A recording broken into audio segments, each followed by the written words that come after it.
राज्य चालवणारे, कायदे बनवणारे आणि जनतेचे प्रतिनिधी जर यांच्याच विरोधात गंभीर गुन्ह्यांचे खटले प्रलंबित असतील तर हत्या, बलात्कार, फसवणूक, दरोडे हे गुन्हे आपण सामान्य गुन्हेगारांशी जोडतो.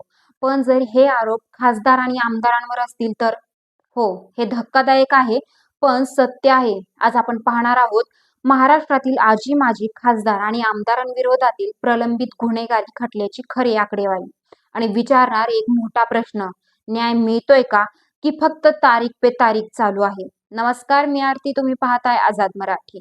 राज्यातील जिल्हा आणि सत्र न्यायालयांमध्ये आजच्या घडीला तब्बल 405 फौजदारी खटले प्रलंबित आहेत. हे केवळ आकडे नाहीत, यामध्ये हत्या, बलात्कार, फसवणूक, विश्वासघात, सशस्त्र दरोडा, धमकी आणि सरकारी कामात अडथळा यांसारखे गंभीर गुन्हे समाविष्ट आहेत. आता पाहूया विभागनिहाय चित्र मुंबई विभागात कसे आहे.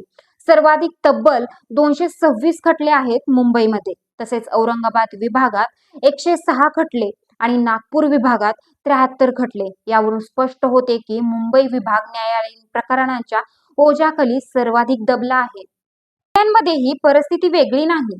मुंबई 60 खटले, पुणे 39 खटले, सोलापूर 25 खटले, परभणी 26 खटले.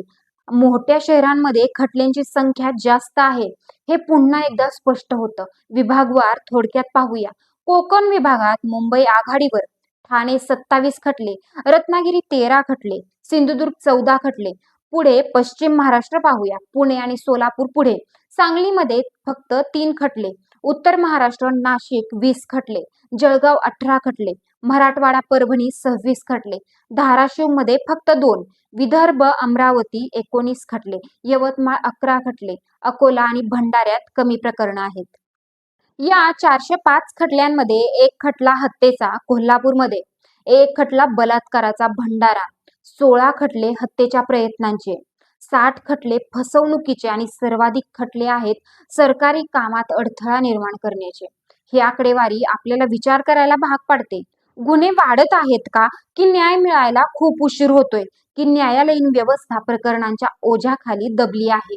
तज्ज्ञ सांगतात न्यायाधीशांची कमतरता, तपास प्रक्रियेत होणारा विलंब आणि वाढती गुन्हेगारी यामुळेच हे खटले वर्षानुवर्ष प्रलंबित राहतात.